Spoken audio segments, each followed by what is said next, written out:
man, oh man, oh man, oh man, I think we're live. Oh my goodness, I haven't done this in a while. In a while. So hello and welcome to the Guild Goes Live. I am your temporary host, Liz DiFiore. I'm the immediate past president of the Graphic Artists Guild. And I know usually you have our lovely current president, Yannick DaCosta here, but you get me this month. And what are we talking about today? I thought we could talk about mentorship. It's something that's near and dear to my heart. It's something that I focused a lot on when I was president of the guild, and I know that Unique has continued. And I feel like it's something that affects and impacts everyone in our industry. Um, so if you're gonna join us, or if you want to chat in the comments, I'd love for you to chime in and just tell us about maybe who made a big impact on you in your career, in your journey to becoming a creative professional. Um, and maybe how you would like to affect others on their journey to becoming a creative professional. I started as a full-time freelance artist back in 2019 because I know years. I started back in 2019 as a full-time artist, but I had been doing it on and off and like moonlighting for many, many years before then. And that's actually, I think, pretty common for people in our industry, is that they start part-time or even like continue part-time. Right now I'm doing it part-time, as I'm focusing on a different goal in my life. um, but being able to make the industry a slightly better place for the next people who come along has kind of continued with me, even though I'm not an illustrator full-time at the moment. So the way that I've kind of been like scratching that itch, so to speak, I got involved in my local arts college, and they have a professional mentorship program. They'll have uh, they'll have people come in and do professional portfolio reviews, and they require internships for all of their soon to be graduates, and it's actually really cool. I wish I wish that my college had this when I was an arts student way back when, because man, that would have been helpful. uh, like I think many of us, and please like let me know in the chat if you can relate to this, but like I started becoming a professional, like actually charging for my work, long before I knew anything about business at all. And the guild was like really influential for me. I met my first mentors as an illustrator when I joined the guild way back when, as just a regular volunteer, regular member, in my region.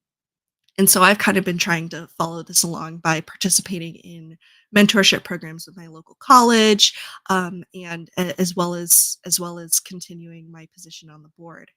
Um, and I've learned a lot about what mentoring is really about, because at the start you kind of think of it as, oh, I'm a teacher, and I need to feel confident in where I am as an artist and as a professional to feel like I can be a mentor to somebody else. And one of the things I learned was that that's not true. That's a lie. Well, it's not a total lie, but it's a lie enough. Um, in that it how do I phrase this? Um, uh, you don't have to be a you don't have to be super confident in your skills. You don't have to be at a position as an artist where you think that you have something to teach, um, in order to be a mentor, even to be a good mentor. What you need is to just be slightly more experienced than the person who is asking for your mentorship. And that was kind of a really big wake up call. I didn't know how to teach. I've never been a teacher, and I was like, well, I've only been doing this for like 5 years, and I don't feel like I'm at a position where I'm making enough money, or I've got enough clients, or I've published enough books, or I've published in the way that I thought I would by this point in my career. How useful is my experience going to be to these students or to somebody who's new coming into the industry? Because not everyone is a student when they start off on their creative journey. Um, People come into it at all stages of their life, and they all still need a mentor to help them out. Even age doesn't have to be a factor in that. um, but like one of my initial mentees actually kind of like was taught me a couple of things, which is always cool, except that you're going to learn some things from your mentee. But yeah, they were like, "You've already taught me so much more than I've learned in my entire 4 years in college." And I was like, "Nah, brah. Nah, you cray."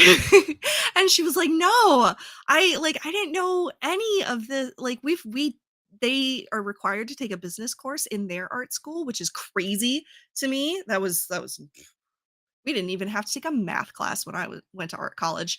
Um, but so they are required to take a business class. So they're coming into it less blind than I did.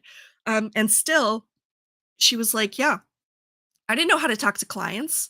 I didn't know like how to mediate a difficult discussion with somebody who maybe is asking for like they think they're being reasonable, but I think they're being unreasonable. How to navigate that situation? That's not something that they teach in school."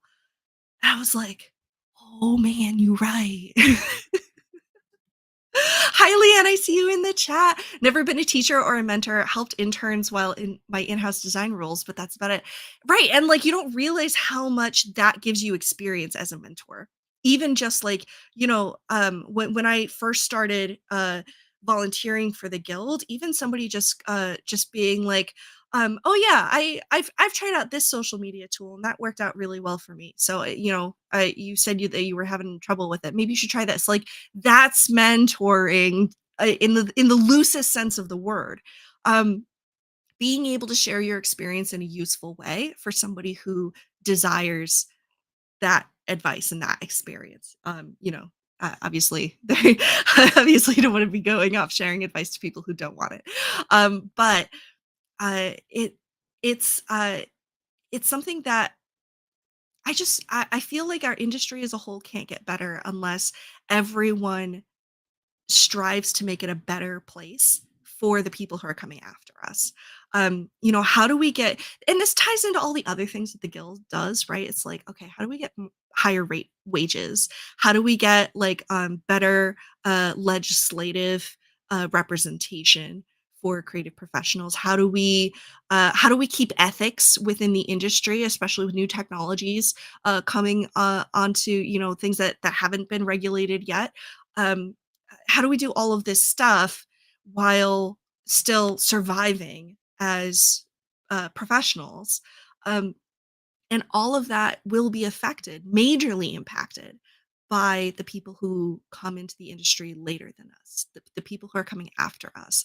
So if you're able to dedicate time, it doesn't have to be a lot of time, but if you're able to dedicate some time, if you're able to take somebody under your wing, and mentor, be that mentor, even when you feel that you're still kind of in a younger place in your career, um, it it just means that the people entering the industry after you are going to be so much more savvy. Like, how great would it be knowing that a new client coming to you previously, maybe they've only dealt with like recent grads or something like that as say an illustrator. I'll say illustrator because that's my experience. I can't speak on some of the other medias, but mediums, blah, blah, blah. But how great would it be to just like have a new client come to you and be like, "Oh yeah, that's a reasonable price. You know what? I paid like $1,000 for this poster to this recent grad, and they had me sign a simple contract. And so now my experience with you, yes, I understand that the price is much higher, and I understand that this contract makes signing a contract with you makes a lot of sense, and maybe it includes a couple of more things."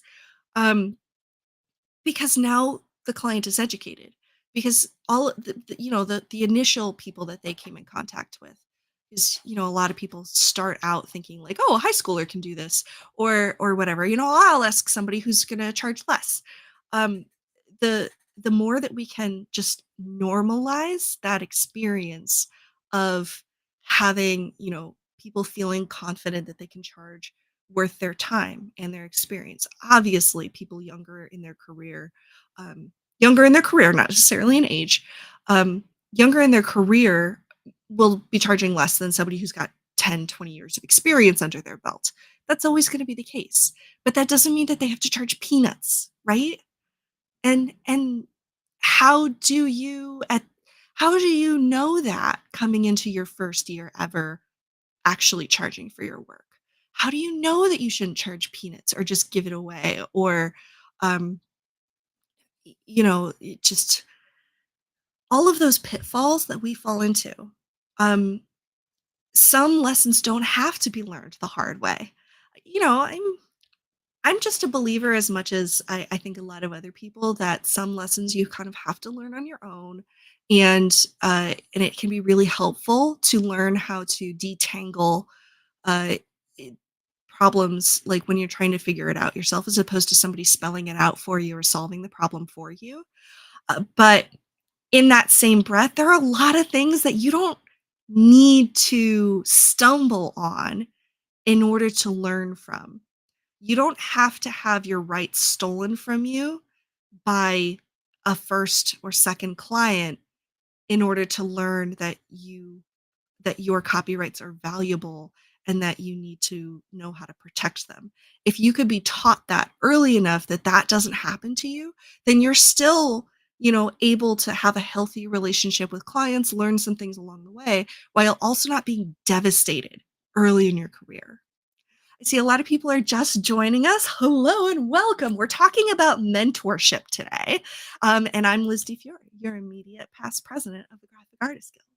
I'm a children's illustrator, and uh, mentorship is something that's near and dear to my heart. So I would love for people to type into the chat and tell me about somebody who they felt was impactful to their career, or perhaps like, have you been mentoring someone? I'm sharing some of my mentor stories and mentee stories. That's what we're doing today. Um, so while the chat cooks, while you guys are all like finger typing, I assume you're finger typing. Um, something else, while I was thinking about what I was going to talk about today, something else had been brought up in a conversation with a colleague. And he was like, being a sole proprietor is not sustainable. And I was like, how many sole proprietor artists do I know who are long into their careers? And do they feel that that is sustainable? Because I feel like I've had these conversations before, right? Like I've had the wonderful opportunity to talk with artists, to illustrators, designers, animators, and such across the country, because of my interactions, because of my work with the guild. Um, and while it's arguable, I think he's got a point that at a certain point it does become unsustainable. And you get a lot of these conversations with creative professionals where they're like, "Oh, I feel like I don't have enough time to market myself. I feel like I don't have enough time to do the administrative side of my job. I feel like I don't have enough time to do the creative side of my job." or I feel like I've got so much going on personally, like we've got kids and I've got aging parents and yeah, and you kind of go down that line that I'm starting to have to cut down on my hours and that's hurting my income, as many of you know. I think, and please put in the chat if you are a sole proprietor, if you are single, in terms of running your business, please put an F in the chat for all of us. No, um, it's not an F. It's a W for now. But it does get really hard. There's so much involved with running your freelance business. Full breadth of different sorts of terrible bosses, but also had occasions of amazing bosses who also mentored you in your career. Yes, oh my god, terrible bosses. Terrible bosses and mentors are sometimes more harmful than good than the benefits of, like, of a mid-tier boss or manager, but we can get into that in a minute. Um, I think you brought up a really good point, Leanne. Um, uh, but yeah, one of the really interesting offset benefits of mentoring is that you can kind of, like, start to build up people who could be a big help to you. At some point, you do have to start delegating, right? Or else you just can't keep doing it yourself. Uh, there are too many other priorities that start to pop up in your life, and continually trying to do it yourself becomes a lot more difficult, especially as the industry continues to change, so that the types of business that we get is changing. And I think the type of work you have to do in order to get business is changing. um how often are you putting together, like, practically a whole project just to bid on something, or how often are you having to send out your work to 50 different art directors, but before you start hearing back. It just, like, it starts to get overwhelming, the amount that you have to do in order to put yourself out there in order to get that work. So, I might encourage people to start kind of looking outside the box about mentorship, membership too. Join the guild; it's super cool. No, mentorship, um, because, like, you have the ability to train somebody to help you out. You have the ability to open up opportunities for people who want that experience in the industry. They want to be tangential to what you're doing. It doesn't have to be a full on, like, they're doing the flat colors and you're doing the lines and all of that, or like they're answering all the emails. Doesn't have to be a full, like, virtual assistant. If you can, that's so cool. Let me tell you guys for real for a second, virtual assistants are so cool. If you find yourself in a position where you get to have a virtual assistant, oh my god, it's so nice. Anyway, Um, but you can think about mentorship in that way. You can think about, being able to give to a mentee in that way. Maybe that's something that they get out of it, is the experience of being able to access parts of the industry that they otherwise wouldn't have the enough experience or clout to get to through you. And in return, you get help. You get help, you know, get set up a mentorship situation and get somebody to help you with your social media. Oh my god, the amount of times I hear from people who are just like, I don't understand. I don't understand how this works, and I really don't have the time or the energy to figure out how this works." And I'm like, "No, you right." This is bull. But, and then we all follow up that conversation with, "Yeah, but we have to do it, right?" I mean, okay, but to an extent. So yeah, that was my thought on, like, the sole proprietor issue. Like, how do we make our lives better while also making the industry a better place for these newcomers? I kind of want to circle back to the comment that Leanne had put into the chat about bad bosses, and also amazing bosses. It takes, like, I feel like it takes one amazing boss or manager to just, like, totally change your life, and it takes, like, 3 terrible bosses or managers in order to make you feel like you're in a terrible place. I don't know if you guys have that same if you guys have had that same, like, experience, please put in the chat if you feel like you're understanding where I'm going with this, but I feel like we're willing to put up with more bull from bad bosses, and, and we, like, I don't know, like, the really good ones are harder to find, but they have a bigger impact on us. We're less likely to put up with the bad bosses after we've had, like, one good one, and then you're just like, "Never again." But that's good, right? Like, that is something that somebody should take out of a mentorship situation. They should just be like, "I'm done with being taken advantage of," and just give them a little bit of lip, not a ton, but maybe just a little bit, just enough to be satisfying. Um, yeah, bad bosses. Oh, they do happen. Even like artists, you'd think that visual artists would know, kind of like what it means to be a bad boss because like we know what it is like to have to work under under like unreasonable asks. And yet there are just as many bad bosses and managers in our industries as there are in any other industry. Um, and the interesting part of that, if we're talking about firms, right? Um, eh, if we're talking about firms specifically, teachers I can't speak as much to because I don't have as much experience there. Um, but I feel like the good ones are rare because mentorship and managing and that side of the business again isn't something that it's a separate skill set is what it is. It's a separate skill set. It's something that we have to learn, and we either have to be taught how to do that or we have to go into it being like, I'm going to learn how to do this, I'm going to figure out how to do this.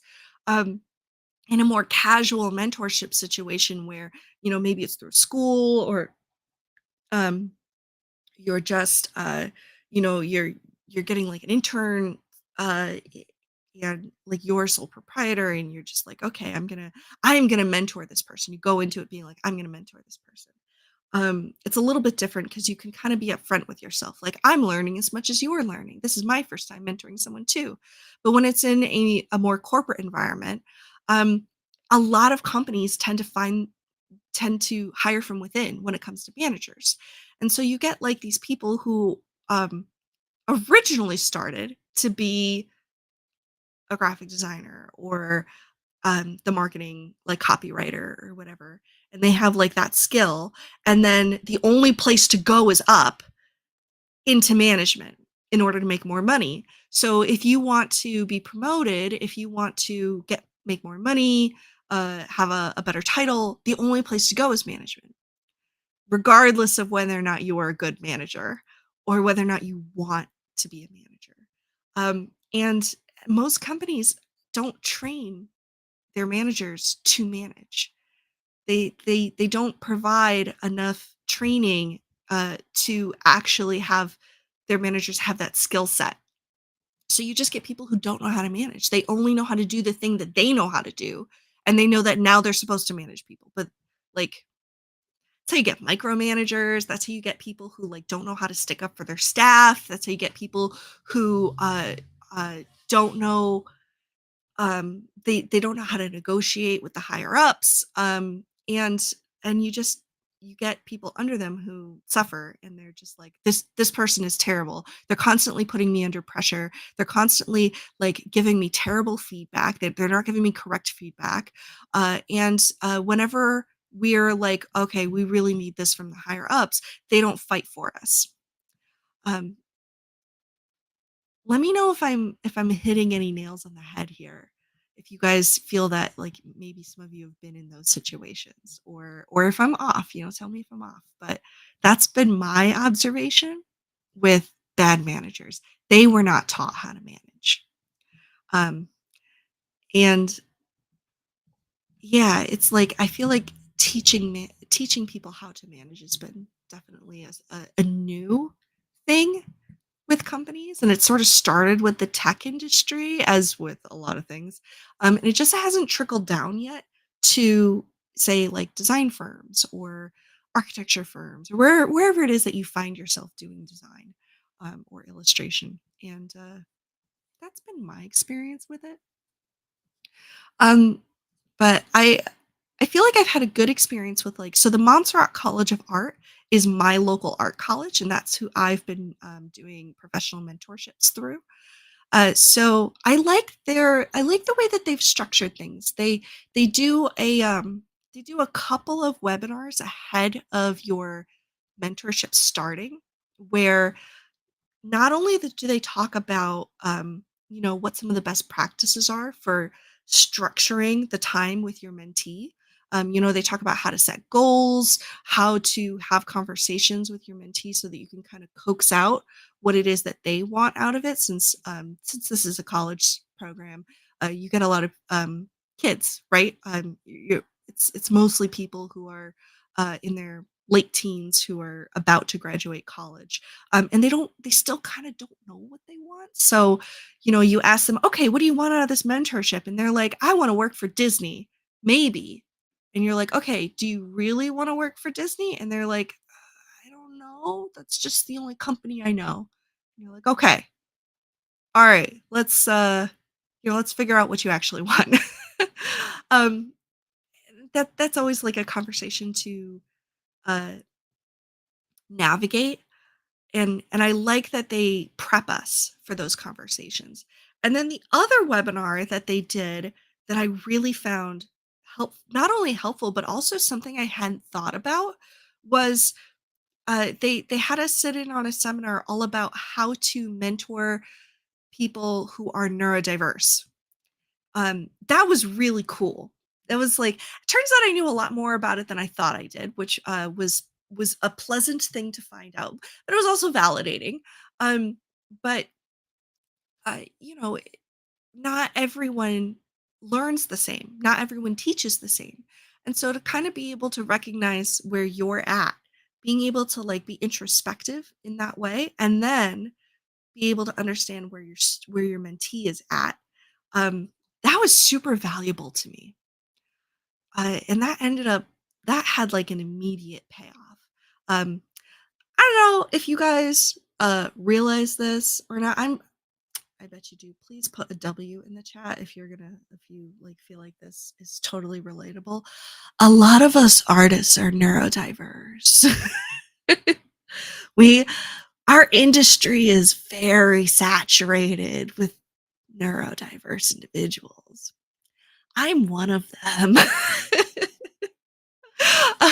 Um, so I feel like we're always coming from a different perspective. We're always coming from a slightly off kilter, way of solving a problem, viewing the world, and understanding, like, what somebody wants from us in a conversation, in an interaction. Um, and students, I love seeing the W. Um, Students, like, don't know this. They don't know that yet. They know that within their bubble of school or wherever it is that they grew up, they know roughly how many are like them within those bubbles, but they don't know within, like, the larger framework of an industry whether or not they're gonna meet people who can communicate on their level or in the way that they communicate, whether or not they are gonna be able to read social situations, quote unquote, the right way, whether or not people are gonna be able to adapt to them or whether or not they can adapt to the situation. Love seeing the W's. Yes, my neurodiverse artist folks. I like to be upfront with it now because I feel like it, like, kind of breaks down that stigma a little bit. So, like, if I have no shame in a conversation, I'm just like, yeah, I have ADHD and I suffer from chronic depression. Then that just kind of, like, makes it easier for everyone else to just, be like, oh yeah, I have some limitations that sometimes would be helpful to know in certain situations. Um, so, I have no shame, so I'll admit that first, and then y'all can just put the W in the chat. Um, um, But yeah, having as a mentor, being able to understand that everyone's coming from a different place and that the kind of people that you are likely to encounter are also coming from a different place. You don't have to understand each other. You just have to be able to meet halfway. You don't have to be a great teacher. You just have to not be a bad teacher. That's all. That's all. You just have to be able to make somebody feel like they can have a conversation with you and, tell them not to do stupid stuff that they don't know is stupid yet. Like giving away all of your rights because you didn't know that. Or actually, way more real example. Don't take a job through a text message. Don't negotiate with somebody through a text message and then conduct all of your communication with them about that project through a text message. Um, I might have some very real experience with that. Ooh, that was a very difficult project. Um, And you just like they just you don't have to learn that. You don't have to learn that mistake through doing it.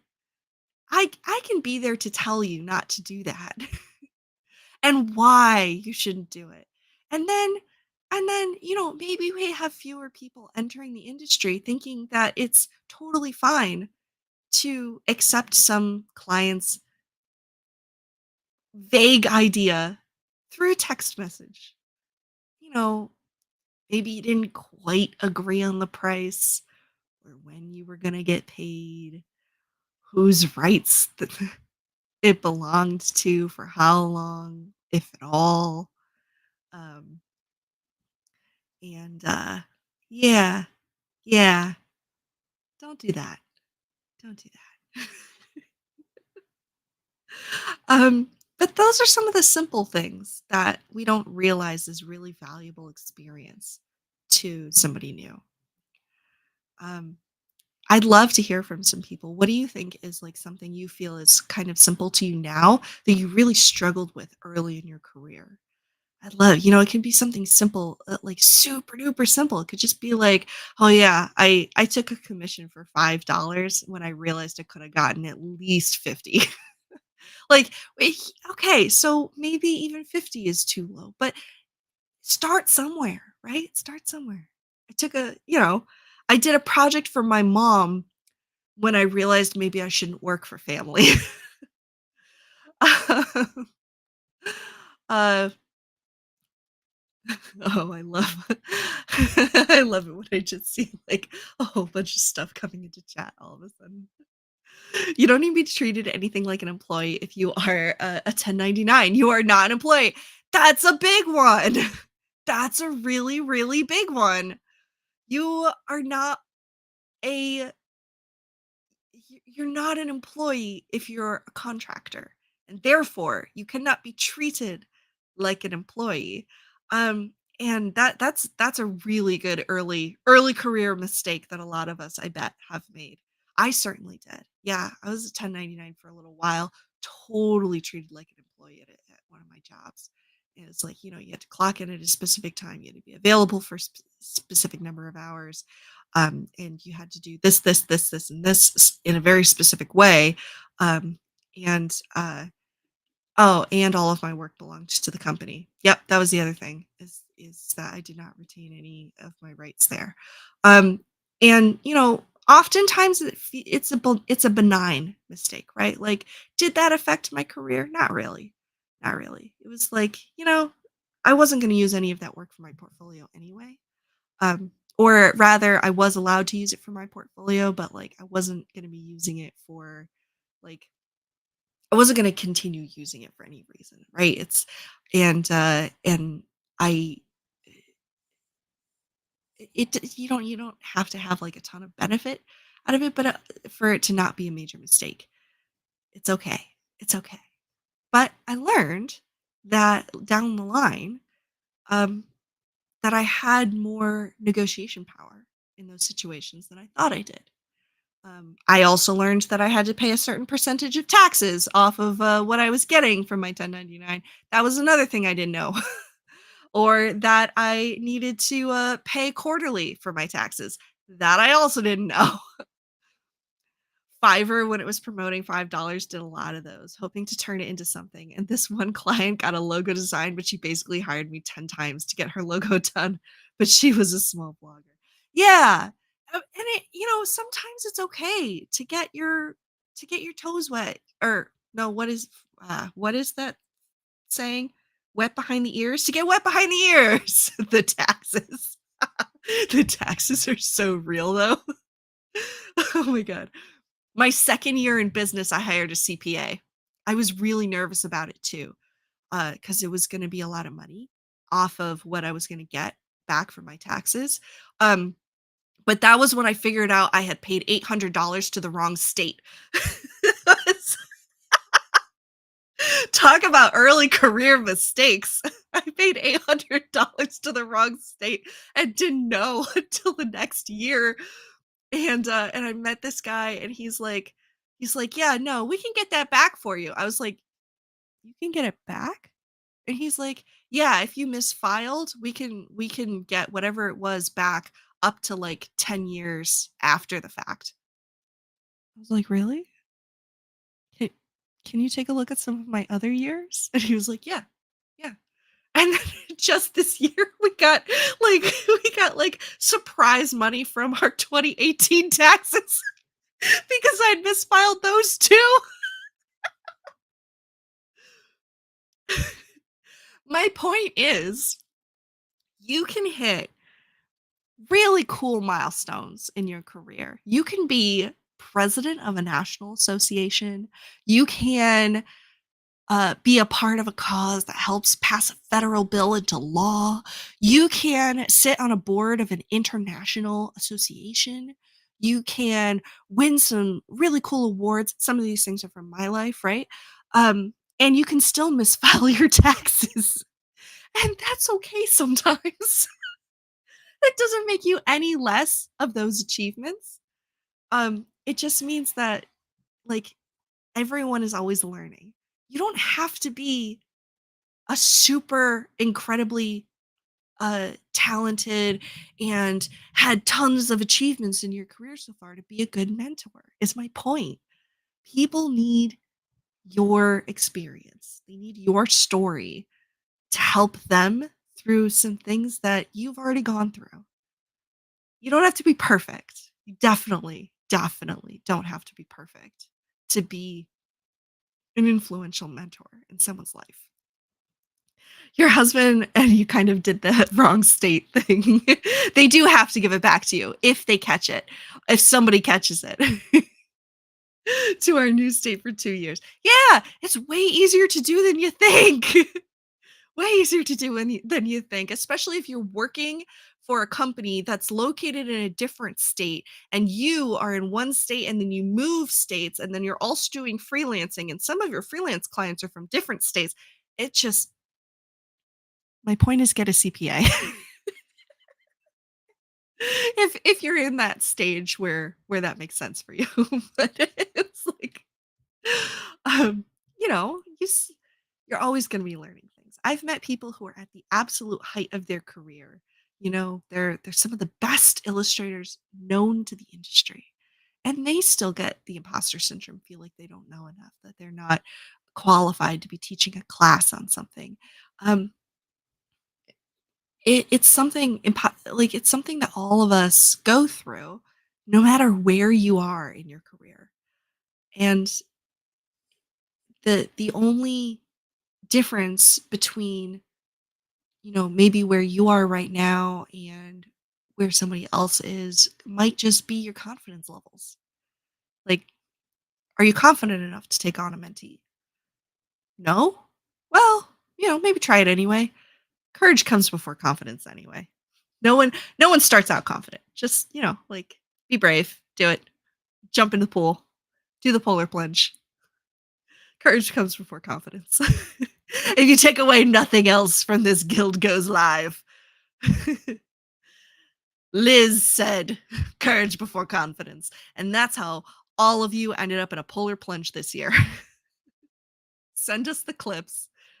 Just tag the guild, be like, "Liz says," and we're all freezing our butts off.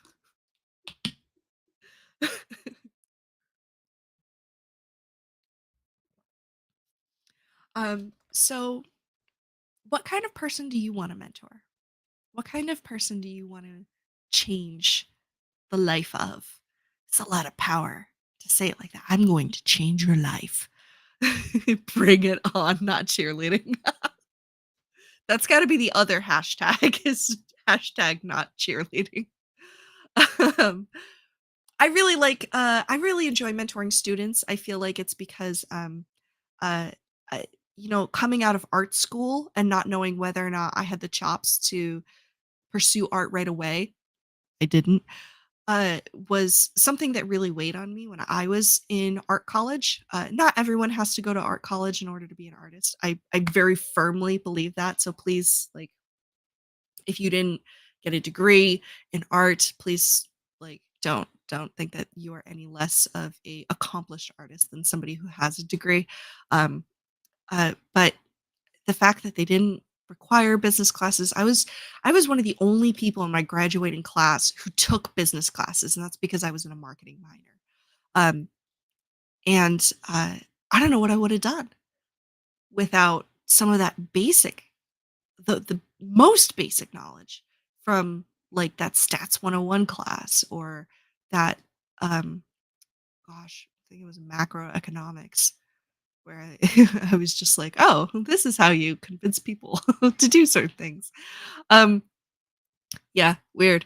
But, like, it really bothered me that my college didn't require business classes of their art students.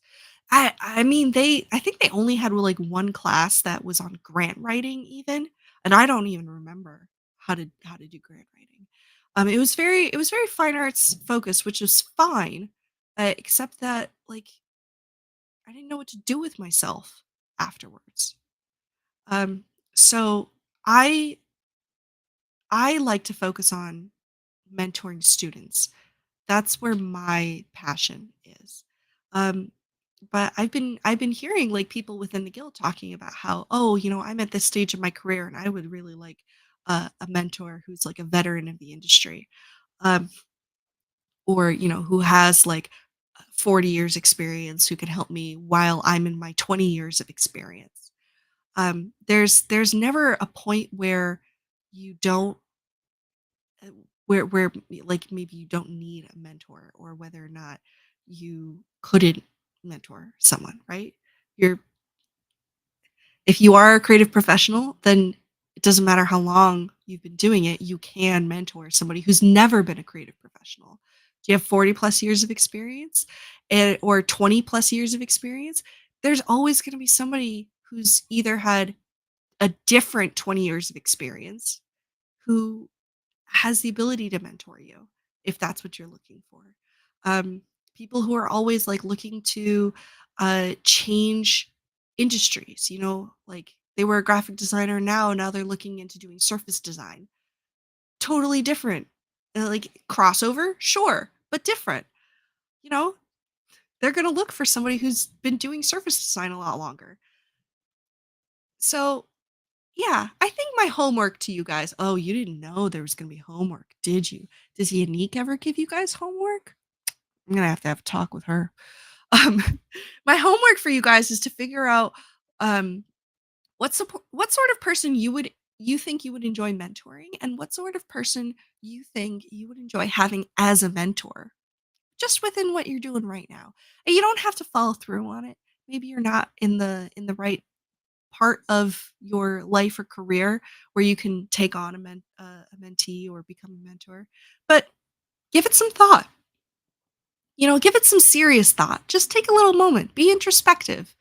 Um, you might surprise yourself, and you might also find some things about where you are right now that you didn't think maybe you do want to ask for help on.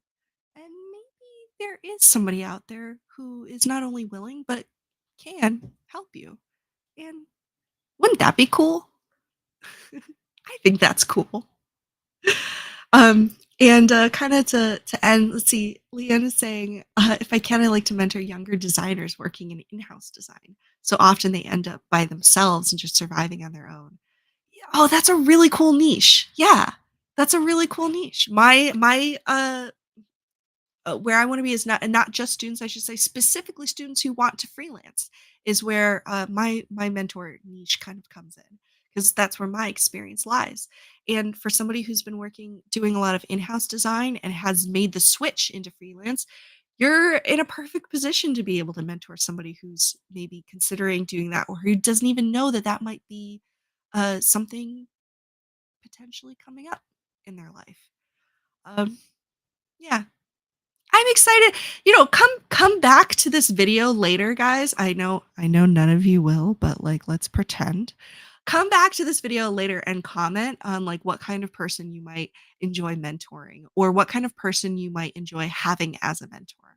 Um, you don't have to be like "Oh man, if I could have like this star-struck illustrator from beyond the highest reaches of accolades be my mentor. That would mean everything." Yeah, me too. But,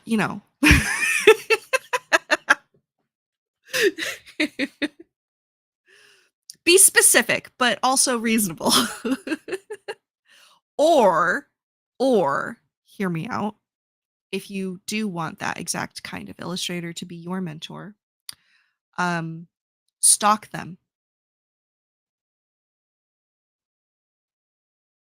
What if I just ended the stream there? What if just that's it, join the guild. Unique's gonna kill me. She's gonna be like, "Why did I let this girl back onto onto the guild goes live? They had to deal with her for 2 years."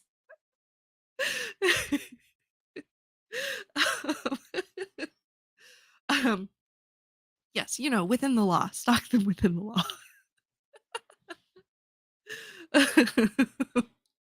Go out and be super cool, guys. And also check out all the events that are coming up with the guild. As I said, that's one of the places that I found my early career mentors was when I started volunteering for the guilds in my region. It was super chill, super cool. I learned a lot, like to get an EIN, ethically stalk them. Um, and yeah, I know that there's stuff like freelance fandango and show off and tell are both like virtual events that are open to everyone and are just great casual kind of online meetups where sometimes there's a topic, sometimes we get to draw doodle stuff or show off our work. So those are like casual things you can do. Check out the webinars; those are really really helpful. I think there's some really cool ones coming up, but because um, I was late today because my cats peed on my office carpet. Just to be real. So I don't have all the. Usually, I have the events up in front of me and I can just kind of list them off. But today is not that day. So I really would encourage y'all to just like check out the QR code, or go to the guild's website, check out the events coming up. It's you know doesn't hurt to learn a few more things or two. It helps us out. It helps you guys out. Let's make the industry a better place for the people coming behind us and for us, and for us. It's been an absolute pleasure to spend this afternoon with you all. Hello and goodbye from Beverly, Massachusetts. I have been your host, Liz DiFiore, immediate past president of the Graphic Artists Guild, and I will see you again another time. Next month, we're going to have somebody totally new here. Unique's taking a little break from Guild Goes Live. It's good. She gets to focus on other really cool things like our super awesome DEIB programs that are happening and all sorts of cool things. So, yeah, just if you can make sense of the jumble that just came out of my mouth, leave a comment below. Talk about what sort of things you want us to talk about later. Yeah, it'd be cool. Now that this goodbye has gone on for far too long, we can end this on an awkward silence, staring lovingly into each other's eyes.